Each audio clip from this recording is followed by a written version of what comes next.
ఏలూరు జిల్లా పెదవేగి మండలంలో ఆన్లైన్ ద్వారా మందుల విక్రయాలను వ్యతిరేకిస్తూ మందుల షాపుల యజమానులు ఆందోళన వ్యక్తం చేశారు. ఆన్లైన్ అమ్మకాల వల్ల చిన్న మెడికల్ షాపులు తీవ్రంగా నష్టపోతున్నాయని Eluru rural chemist and druggist association secretary Penumaka Vasudevarao తెలిపారు. ఈ సందర్భంగా పెదవేగి మండల వ్యాప్తంగా ఉన్న మందుల షాపుల యజమానులు తహసీల్దార్ ఎస్డి బ్రహ్మరాంబను కలిసి వినతి పత్రం అందజేశారు. ఆన్లైన్ ద్వారా జరిగే మందుల విక్రయాలను వెంటనే అరికట్టాలని వారు డిమాండ్ చేశారు. ఇక ఆన్లైన్ అమ్మకాల వల్ల చిన్న వ్యాపారులు నష్టపోతున్నారని, రసీదు లేకుండా మందులు విక్రయించడంతో అనేక అనర్థాలు జరిగే ప్రమాదం ఉందని పెనుమాక వాసుదేవరావు అన్నారు. అలాగే నకిలీ వైద్యం పెరిగే అవకాశం ఉందని ఆందోళన వ్యక్తం చేశారు. ఈ సమస్యపై నిరసనగా ఈ నెల 20వ తేదీన దేశవ్యాప్త సమ్మె నిర్వహించనున్నట్లు ఆయన తెలిపారు. ఈ కార్యక్రమానికి అందరూ సహకరించాలని కోరారు. దేశవ్యాప్తంగా రేపు ఈ నెల 20వ తారీఖున జరిగే బంద్ కార్యక్రమంలో మేము అందరూ కూడా పాల్గొంటున్నాం.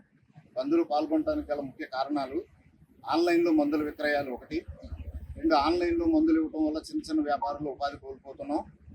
తర్వాత వితౌట్ ప్రిస్క్రిప్షన్ మీద కూడా మందులు ఆన్లైన్లో విచ్చలవిడిగా వచ్చేస్తున్నాయి. దానివల్ల కూడా పేషెంట్లు కూడా ఇబ్బంది పడే పరిస్థితి ఉంది. ఆన్లైన్లో ఫేక్ డాక్టర్స్ కూడా తయారయ్యి వాళ్ళు కూడా ప్రిస్క్రిప్షన్స్ ఇచ్చేయడం, దానివల్ల కొంతమంది పేషెంట్లు నష్టపోవడం కూడా జరుగుతుంది.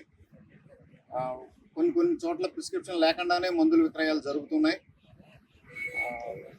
యాంటీబయాటిక్స్ కూడా చాలా విపరీతంగా అమ్ముతున్నారు. ఇటువంటి సమస్యలన్నిటి మీద స్పందించి మేము అందరూ 20వ తారీఖున బంద్ జరపాలని నిర్ణయించుకున్నాం. దీని మీద ఈరోజు పెదవేగి మండల ఎంఆర్ఓ గారిని కలిసాం. పెదవేగి మండల ఎంఆర్ఓ గారికి వినతి పత్రం ఇవ్వడం కూడా జరిగింది. ఈ బంద్ 20వ తారీఖు మేము జరిపే బంద్లో అందరూ పాల్గొని మిగతా పేషెంట్లు అందరూ కూడా మాకు సహకరించి ఒక్కరోజు మా బంద్ విజయవంతం చేయాల్సిందని.